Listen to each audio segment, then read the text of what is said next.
Bonjour à tous, c'est Daniel Dargy, ingénieur chez Construction Daniel Dargy.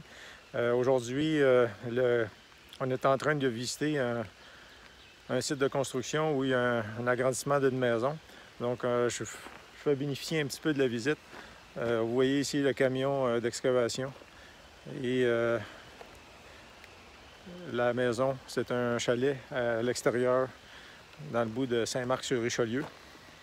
Donc, aujourd'hui, la visite, c'est en but d'inspecter la fondation avant de commencer à construire la maison. Donc, s'assurer qu'il y a des bonnes fondations. Donc, pour ça, on va regarder le travail avant qu'il débute. On voit ici la membrane. En fin de compte, c'est deux membranes, deux couches de membrane pour une imperméabilisation supplémentaire. Donc, une passerelle ici, OK? La passerelle ici. Puis, on va aller vers l'arrière où il y a le projet d'agrandissement. Donc, c'est un entrepreneur qui est en train de faire un très bon travail. On voit ici les puits d'accès pour le nettoyage du drain, juste avant de faire la fondation. Et ici, à l'arrière, le projet d'agrandissement.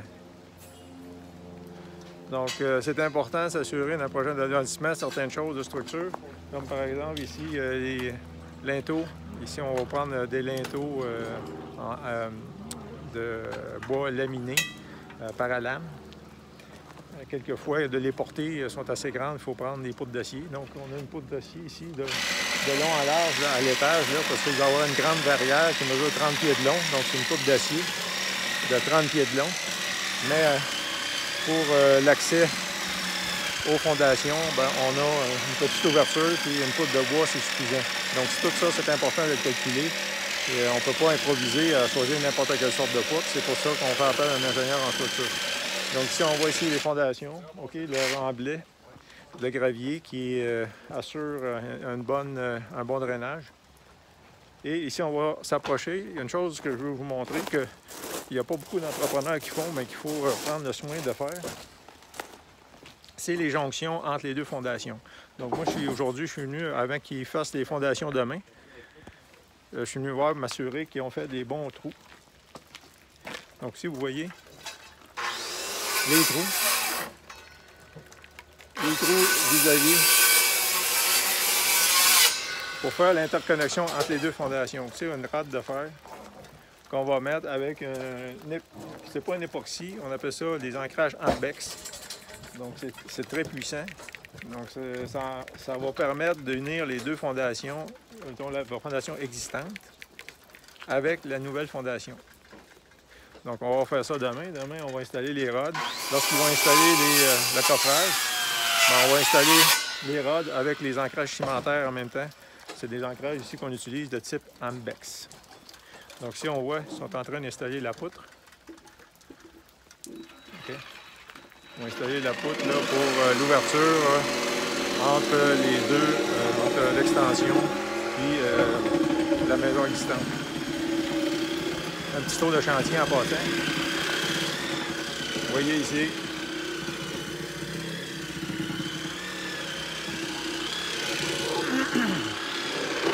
La semelle avec le gravier. Puis ici, la même chose de ce côté ici.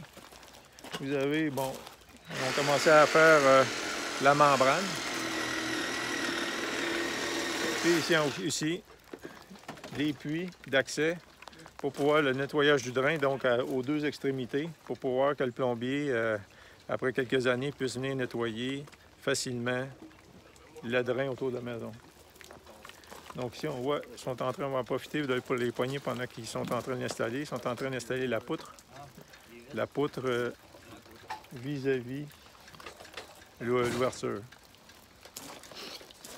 En passant ici, de ce côté-là ici, on voit aussi les trous d'à peu près 8 pouces de profondeur pour pouvoir mettre des rods d'armature de 5-8 d'épais. Dans ces trous-là, c'est pas de l'époxy, c'est un ancrage cimentaire, c'est une base de ciment avec de l'eau qu'on mélange, on rentre ça.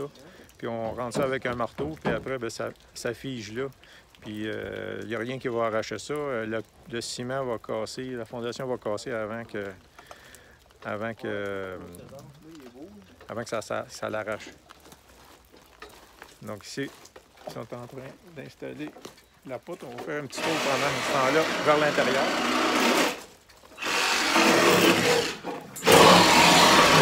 À l'intérieur ici, les solives. Les solives qui ont été doublées, renforcées.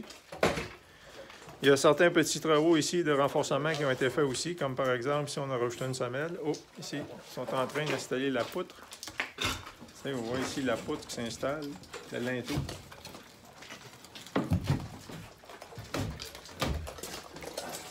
Donc. C'est ça que ça sert.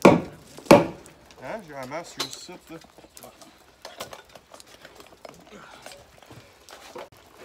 Ici, le linteau qui s'installe.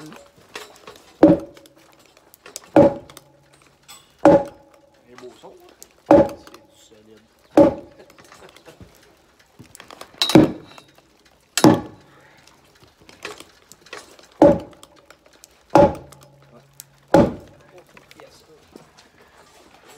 Donc, le linteau est installé.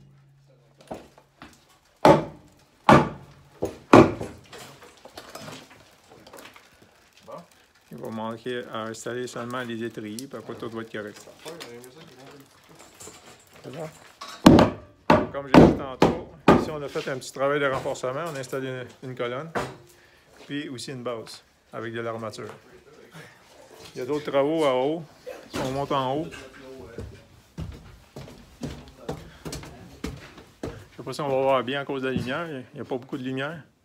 Il y a beaucoup de travail ici qui a été fait là, en design. On a dessiné les étriers parce que c'est des formes de bois assez spéciales. Donc, j'ai fait le dessin des étriers. Comme ici, on voit des plaques de fixation.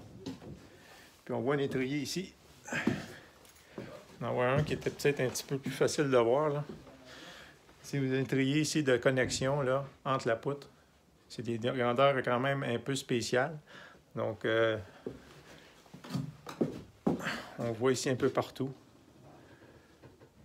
les étriers que j'ai moi-même calculés, designés pour renforcer la structure.